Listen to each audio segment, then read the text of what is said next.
ஓம் ஸ்ரீ குருபியோ நமக.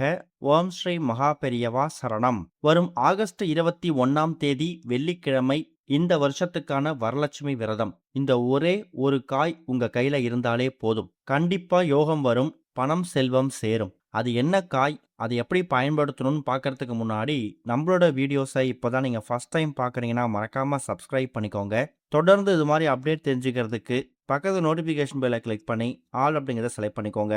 இப்போ என்ன காயை எப்படி பயன்படுத்த போகிறோம் அப்படிங்கிற பற்றி தெளிவாக தெரிஞ்சுக்கலாம். ஒரு வருஷமும் ஆடி மாதத்தில் வரக்கூடிய பௌர்ணமிக்கு முன்னாடி, அதாவது வளர்பிறையில் வரக்கூடிய கடைசி வெள்ளிக்கிழமை தான் வரலட்சுமி விரதமாக நம்ம கணக்கில் எடுத்துப்போம், அப்படி தான் கொண்டாடுவோம். ஆனால் இந்த வருஷம் மட்டும் நமக்கு ஆடியோட வளர்பிறை வெள்ளிக்கிழமையில வராமல் ஆவணி பிறந்து ஆவணி 4ஆம் தேதி ஆகஸ்ட் 21ஆம் தேதி பௌர்ணமிக்கு முந்தையதாக வரக்கூடிய வெள்ளிக்கிழமையில நமக்கு வரலட்சுமி விரதம் வருது. இது ஏதாவது ஒரு சில வருஷங்கள் தான் வரும், நமக்கு இந்த வருஷம் வந்திருக்கு. வரலட்சுமி விரதம் அப்படின்னாலே என்ன பண்ணணும், என்ன மாதிரி பூஜைகள் செய்யணுங்கிற குழப்பம் நிறைய பேருக்கு இருக்கலாம். ரொம்ப எளிமையா சொல்லணும்னா, மகாலட்சுமி தாயாரை வழிபாடு செய்வதற்கு அற்புதமான ஒரு நாள். நமக்கு கேலண்டரை நம்ம முன்னோர்கள், பெரிய பெரிய சான்றோர்கள் இந்த நாள்ல இந்த கடவுளை வணங்கினா நல்லதுன்னு குறிச்சு வச்சுட்டு போயிருக்காங்க. ஆனா அந்த மகாலட்சுமி தாயாரே இந்த நாள்ல என்ன வணங்குங்க, உங்களுக்கு வேண்டிய செல்வத்தை கொடுக்கிறேன்னு அவங்களாவே குறிச்சு கொடுத்த ஒரு நாள் தான் இந்த வரலட்சுமி விரதம். இந்த ஒரு வரலட்சுமி விரதத்தை நிறைய பேர் நிறைய விதத்துல வழிபாடு செய்வாங்க. ஒரு சில பேருக்கு அவங்க வீட்டில் கலசம் வைத்து அந்த கலசத்துல மகாலட்சுமி தாயார் உருவத்தை வரவழைத்து அதை வழிபாடு செய்யக்கூடிய வழக்கம் இருக்கும். சில பேருக்கு அவங்க குடும்பத்துல பரம்பரையா இல்ல வழக்கமா கலசம் வைத்து வழிபடக்கூடிய வழக்கமே இருக்காது. அப்படிப்பட்டவங்க என்ன பண்ணலாம், அவங்களும் வரலட்சுமி விரதத்தை வழிபாடு செய்யலாம். ஆனா நோன்பு எடுக்காம மகாலட்சுமி தாயார் போட்டோவை மட்டும் வரவழைத்து நீங்க வீட்டுக்குள்ள பூஜை பண்ணலாம். பொதுவா இந்த வரலட்சுமி விரதத்தை 3 பகுதிகளா பிரிப்பாங்க. ஒன்னு அம்மனை வீட்டுக்குள்ள வரவழைக்கிறது, இரண்டாவது கலசம் வைத்து வழிபாடு செய்வது, மூன்றாவது புனர் பூஜை செய்து அந்த கலசத்தை பிரிப்பது. இந்த வருஷம் இல்ல, எந்த வருஷம் எடுத்துக்கிட்டாலும் நமக்கு வெள்ளிக்கிழமை தான் வரலட்சுமி விரதம் வரும். இந்த வருஷம் வந்திருக்கக்கூடிய வெள்ளிக்கிழமைக்கு முந்தைய நாள் வியாழக்கிழமை இருக்கு இல்லையா, அன்றைய தினம் அஷ்டமி வருது.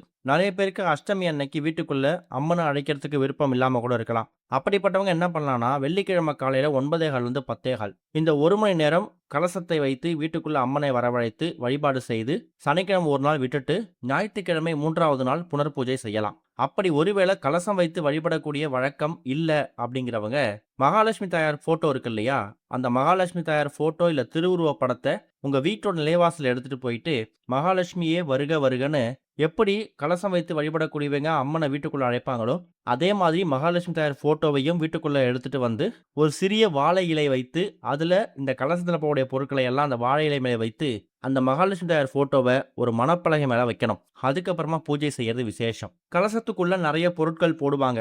அப்படி போடக்கூடிய ஒரு பொருளுக்கும் ஒரு மகிமை இருக்கு. சில பேரு தண்ணீர் நிரப்பி கலசம் தயார் செய்வாங்க, சில பேர் பச்சரிசி வைத்து கலசம் தயார் செய்வாங்க.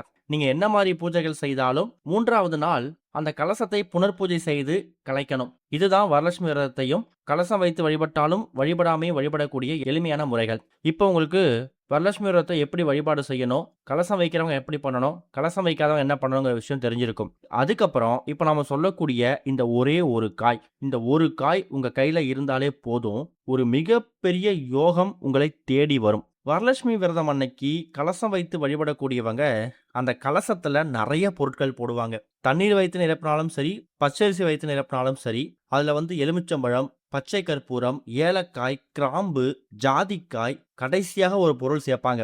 அதுதான் மாசிக்காய். இந்த மாசிக்காயோட வாசத்துக்கு மகாலட்சுமி தாயார் மயங்கிடுவாங்களாம். இந்த மாசிக்காய் நாட்டு மருந்து கடைகள்ல கிடைக்கும், சூப்பர் மார்க்கெட்ல கிடைக்கும், விலையும் ரொம்ப கம்மி தான். நீங்க 100% கண்ணை மூடிக்கிட்டு நாட்டு மருந்து கடைக்கு போனாலே அங்க மாசிக்காய் கிடைச்சிடும். அப்படி ஒருவேளை உங்களுக்கு மாசிக்காய் வேணும் அப்படின்னா இந்த வீடியோவுக்கு கீழே அதை வாங்குறதுக்கான லிங்க் வரும், அதை கிளிக் பண்ணி நீங்க வாங்கிக்கலாம். மாசிக்காயை வரலட்சுமி விரதம் அன்னைக்கு அந்த கலசத்துல போடக்கூடியவங்க கலசத்துல போட்டு பூஜைகள் பண்ணலாம்.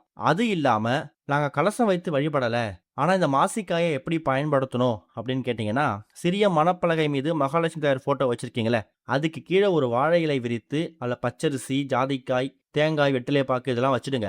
அதுக்கு பக்கத்துல அந்த இலையிலேயே ஒரு ஓரமா கொஞ்சமா மாசிக்காயும் வச்சு பூஜை பண்ணுங்க. இந்த மாசிக்காய் இருக்கு இல்லையா? இதுக்கு என்னென்ன மாதிரியான ஆன்மீக விஷயங்கள் இருக்கு அப்படின்னு நீங்க தெரிஞ்சுக்கணும். விஷயம் கண் திருஷ்டியை கழித்தல். வீட்ல இல்ல குழந்தைங்களுக்கு ஏற்படக்கூடிய கடுமையான கண் திருஷ்டியை போக்கக்கூடியது இந்த மாசிக்காய். அடுத்ததா யாகம் அப்புறம் ஹோமங்கள்ல பயன்படுத்துவாங்களாம். கணபதி ஹோமம், சண்டி ஹோமம், லட்சுமி குபேர பூஜைகள்ல நம்ம வைக்கக்கூடிய அந்த அஷ்டபந்தனம் அப்படின்னு சொல்லக்கூடிய மூலிகை பொருட்கள்ல மாசிக்காயும் ஒன்றாக சேர்க்கப்படுகிறது. இது தெய்வீக அதிர்வுகளை அதிகரிக்கும் ஆற்றல் கொண்டது. பணவரவு, லட்சுமி கடாட்சம் பெருக. பணம் வைக்கக்கூடிய பீரோ, பணப்பெட்டி, கல்லாப்பெட்டியில மாசிக்காய ஒரு பச்சை அப்படி இல்லைன்னா மஞ்சள் துணியை வைக்கும்போது பணம் பெருகுமாம். அதே மாதிரி பில்லி, சூனியம், ஏவல் இது மாதிரியான தீய அதிர்வுகள் கிட்ட வராம இருப்பதற்காக இந்த மாசிக்காயை பயன்படுத்தலாம். கடைசியா பச்சிளம் குழந்தைகளுக்கு கெட்ட கனவுகள் வராம தடுக்கவும் இந்த மாசிக்காய் பயன்படுது. முன்னாடியே சொன்ன மாதிரி மாசிக்காய்க்கு என்னென்ன மகிமைகள் இருக்குன்னு பார்த்துட்டோம். மகாலட்சுமியோட மறு உருவம் தான் இந்த மாசிக்காய். அப்படிப்பட்ட மாசிக்காய கலசம் வைக்கக்கூடியவங்க கலசத்துல போடுறது மட்டும் இல்லாம, அந்த கலசத்துக்கு முன்னாடி இலை விரி பூஜை பண்ணுவீங்கல்ல, அந்த இலையில 2, 3 மாசிக்காயை தனியா வச்சிடுங்க. கலசம் வைக்காம போட்டோ மட்டும் வைத்து வழிபடக்கூடியவங்க அந்த போட்டோவுக்கு முன்னாடி இலை மீது மாசிக்காயை வச்சுக்கலாம். வச்சுட்டு வரலட்சுமி விரதத்துக்கான பூஜையெல்லாம் முடிங்க. அதுக்கப்புறம் அந்த வைத்திருக்கக்கூடிய அந்த மாசிக்காய உங்க வலது உள்ளங்கை, குறைஞ்சது ஒரு 3 மாசிக்காய் இருக்க மாதிரி பார்த்துக்கோங்க. உங்க வலது உள்ளங்கையில அந்த மாசிக்காயை எடுத்து இறுக்கமா மூடி, உங்க குடும்பத்துல இது வரைக்கும் என்ன மாதிரியான பிரச்சனைகள் இருக்கு, பொருளாதார பிரச்சனை இருந்து கணவன் மனைவிக்குள்ள ஏற்படக்கூடிய கருத்து வேறுபாடு, பண சிக்கல்கள், உத்தியோக உயர்வு, ஊதிய உயர்வு தடைப்பட்டுக்கிட்டே போகுது, கணவருக்கோ மனைவிக்கோ சரியான வேலை அமையல, இது மாதிரி பொருளாதார சம்பந்தப்பட்ட விஷயங்கள். மகாலட்சுமி தாயார் யார் தெரியுமா?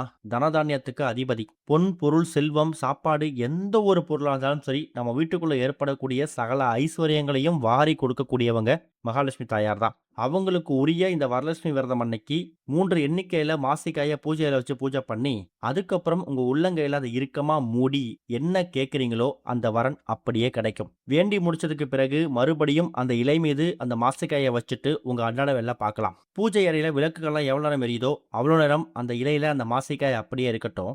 அதுக்கப்புறமா ஒரு சிறிய கவர் உள்ள ஒரு பேப்பர் எடுத்துக்கோங்க. கவர்ல ஜிப்லாக் கவரா இருந்தா இன்னும் வசதியா இருக்கும். அதுல அந்த 3 மாசிக்காயையும் போட்டு அதுல 2, 3 சில்லறை நாணயங்கள், ரூபாய் நோட்டு போட வேணாம், சில்லறை நாணயங்கள். ஏன்னா இந்த சில்லறை நாணயங்கள்ல தான் மகாலட்சுமி தாயார் அம்சம் இருக்கு. லட்சுமி குபேர அம்சம் பொருந்திய ஒரு பொருளும் இந்த சில்லறை நாணயம் தான். அந்த சில்லறை நாணயத்தை எடுத்து அந்த கவர்ல போட்டு மூடி, இது உங்க வீட்டோட பீரோ, லாக்கர், கல்லாப்பெட்டியில மட்டும் இல்ல, உங்களுக்கு சென்டிமெண்டா இந்த இடத்துல பணம் வச்சா எனக்கு பணம் பெருகும்னு நம்பிக்கை இருக்கும். அது உங்க வீட்டோட அஞ்சரை பெட்டியா கூட இருக்கலாம். அந்த மாதிரி இடங்கள்ல இதை நீங்க பத்திரப்படுத்தி வச்சுக்கலாம். மாசிக்காய் அப்படிங்கிறது வருஷ கணக்கில் கெட்டு போகாது. இந்த ஒரு வரலட்சுமி விரதம் அன்னைக்கு தயார் செஞ்சு வச்சீங்கன்னா சரியாக 1 வருஷம் இல்லாம அதோட பவர் குறைஞ்சிரும். அதனால ஒரு 6 மாதம் வரைக்கும் வெயிட் பண்ணுங்க.